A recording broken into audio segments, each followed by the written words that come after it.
കർണാടകയിൽ തൽക്കാലം മുഖ്യമന്ത്രി സ്ഥാനത്ത് നിന്ന് സിദ്ധരാമയ്യയെ മാറ്റില്ല എന്ന ഹൈക്കമാൻഡ്. മുതിർന്ന പാർട്ടി നേതാവും രാജ്യസഭാ എംപിയുമായ രൺദീപ് സുർജേവാല സംസ്ഥാന സർക്കാരിൽ നേതൃമാറ്റത്തിന് പദ്ധതിയൊന്നുമില്ല എന്ന് മാധ്യമങ്ങളോടും പറഞ്ഞു. കോൺഗ്രസ് എംഎൽഎമാർക്കിടയിലെ അതൃപ്തി പുകയുന്നതിനിടെ സുർജേവാല ബംഗളൂരുവിൽ എത്തി ചർച്ച നടത്തിയിരുന്നു. ഇതിന് പിന്നാലെയാണ് അദ്ദേഹത്തിന്റെ ഈ പ്രതികരണം. ഉപമുഖ്യമന്ത്രി ഡി.കെ. ശിവകുമാറും അദ്ദേഹത്തിനൊപ്പം ഉണ്ടായിരുന്നു. കർണാടക മുഖ്യമന്ത്രി സ്ഥാനത്ത് നിന്ന് സിദ്ധരാമയ്യയെ മാറ്റുന്നത് സംബന്ധിച്ച് ചോദ്യം ഉദിക്കുന്നില്ല എന്ന് നേരത്തെ തന്നെ കോൺഗ്രസിന്റെ ഹൈക്കമാൻഡ് വൃത്തങ്ങൾ വ്യക്തമാക്കിയതാണ്. ഹൈക്കമാൻഡിന്റെ ശ്രദ്ധ ഭരണത്തിലാണ് എന്നും വൃത്തങ്ങൾ അറിയിക്കുകയും ചെയ്തിരുന്നു. എന്നാൽ ഡി.കെ. ശിവകുമാറിനായി ഒരു വിഭാഗം എംഎൽഎമാർ രംഗത്തെത്തിയിരുന്നു. സംസ്ഥാന കോൺഗ്രസ് യൂണിറ്റിലും മന്ത്രിസഭയിലും പ്രധാന മാറ്റങ്ങൾക്ക് സാധ്യതയുണ്ട് എന്നും ഈ മുന്നണിയിലെ ചർച്ചകൾ നടക്കുന്നുണ്ട് എന്നുമായിരുന്നു ശിവകുമാറിനോട് അടുത്ത വൃത്തങ്ങൾ പറഞ്ഞത്. ശിവകുമാറിനെ പിന്തുണച്ച എംഎൽഎമാരിൽ ഇക്ബാൽ ഹുസൈനും ഉൾപ്പെടുന്നുണ്ട്. 138 കോൺഗ്രസ് എംഎൽഎമാരിൽ 100 പേർ ഉപമുഖ്യമന്ത്രിയെ പിന്തുണയ്ക്കുന്നുണ്ടെന്ന് അദ്ദേഹം പറയുകയും ചെയ്തിരുന്നു. ഹൈക്കമാൻഡ് മുഖ്യമന്ത്രിയെ മാറ്റിയില്ല എങ്കിൽ കർണാടകയിൽ കോൺഗ്രസ് അധികാരത്തിൽ തിരിച്ചെത്തില്ല എന്നും അദ്ദേഹം മുന്നറിയിപ്പ് നൽകുകയും ചെയ്തിരുന്നു.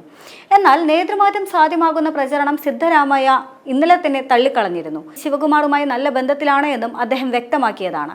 2023 സംസ്ഥാന നിയമസഭാ തെരഞ്ഞെടുപ്പിലാണ് കോൺഗ്രസ് മിന്നുന്ന ജയം നേടി അധികാരത്തിൽ തിരിച്ചെത്തിയത്. കോൺഗ്രസിന്റെ വിജയത്തിൽ ശിവകുമാർ വലിയ പങ്ക് വഹിച്ചതിനാൽ അദ്ദേഹത്തെ മുഖ്യമന്ത്രി സ്ഥാനത്തേക്ക് സാധ്യതയുള്ള നേതാവായി ഉയർത്തിക്കാട്ടുകയും ചെയ്തിരുന്നു. എന്നാൽ സിദ്ധരാമയ്യയ്ക്കാണ് നറുക്ക് വീണത്. അന്ന് റൊട്ടേഷൻ മുഖ്യമന്ത്രി സ്ഥാനത്തിനുള്ള ധാരണയിലെത്തിയതായി ചില റിപ്പോർട്ടുകൾ അവകാശപ്പെട്ടിരുന്നു. എന്നാൽ ഇത് ഒരിക്കലും സ്ഥിരീകരിച്ചിരുന്നില്ല. അതേസമയം മന്ത്രിസഭാ പുനഃസംഘടന ശിവകുമാറിന് വേണ്ടെന്നാണ് വൃത്തങ്ങൾ തന്നെ പറയുന്നത്. അങ്ങനെ വന്നു കഴിഞ്ഞാൽ 2028 അവസാനിക്കുന്ന സർക്കാരിന്റെ ശേഷിക്കുന്ന കാലാവധി മുഴുവൻ മുഖ്യമന്ത്രിയായി സിദ്ധരാമയ്യ തുടരും. ബഹുജന നേതാവെന്ന നിലയിൽ സിദ്ധരാമയ്യയുടെ പ്രതിച്ഛായ ഒരു നേട്ടമാണെന്നാണ് അദ്ദേഹത്തെ അനുകൂലിക്കുന്നവരുടെ വാദം. സംസ്ഥാനത്ത് 2028 നിയമസഭാ തെരഞ്ഞെടുപ്പിന് മുന്നോടിയായി നേതൃമാറ്റം ഉണ്ടായില്ല എങ്കിൽ കോൺഗ്രസിന് ഭരണം നഷ്ടപ്പെടുമെന്നാണ് 100ഓളം എംഎൽഎമാർ ചൂണ്ടിക്കാട്ടിയത്. ഉപമുഖ്യമന്ത്രിയും കർണാടകയിലെ കോൺഗ്രസ് അധ്യക്ഷനുമായ ഡി.കെ. ശിവകുമാർ അനുകൂലികളാണ് മുഖ്യമന്ത്രി സിദ്ധരാമയ്യക്കെതിരെ നിലപാട് കടുപ്പിച്ചിരുന്നത്. ഈ കോൺഗ്രസ് സർക്കാരിന്റെ ശേഷിക്കുന്ന കാലയളവിൽ ഡി.കെ. ശിവകുമാറിനെ മുഖ്യമന്ത്രിയാക്കണമെന്നായിരുന്നു 100ലേറെ വരുന്ന എംഎൽഎമാരുടെ ആവശ്യം. എന്നാൽ നല്ല ഭരണം ആഗ്രഹിക്കുന്ന ഞങ്ങളെല്ലാം ഡി.കെ. ശിവകുമാർ മുഖ്യമന്ത്രി പദത്തിൽ ഒരു അവസരം അർഹിക്കുന്നുവെന്ന് വിശ്വസിക്കുന്നവരാണെന്നായിരുന്നു ഇക്ബാൽ ഹുസൈൻ പറഞ്ഞത്. പാർട്ടിക്ക് വേണ്ടി അദ്ദേഹം അക്ഷീണം പ്രവർത്തിക്കുകയും സംഘടനയെ ശക്തിപ്പെടുത്തുന്നതിൽ നിർണായക പങ്ക് വഹിക്കുകയും ചെയ്തിട്ടുണ്ട്. കെ.പി.സി.സി പ്രസിഡന്റായ ശേഷം പാർട്ടിയിലുണ്ടായ ശുഭകരമായ മാറ്റം എല്ലാവരും കണ്ടിട്ടുമുണ്ട്. അദ്ദേഹത്തിന്റെ ശ്രമഫലമായി കൂടുതൽ ആളുകൾ അദ്ദേഹത്തിന് പിന്തുണ അറിയിക്കുകയും കൂടെ നിൽക്കാൻ തയ്യാറാകുകയും ചെയ്യുന്നു.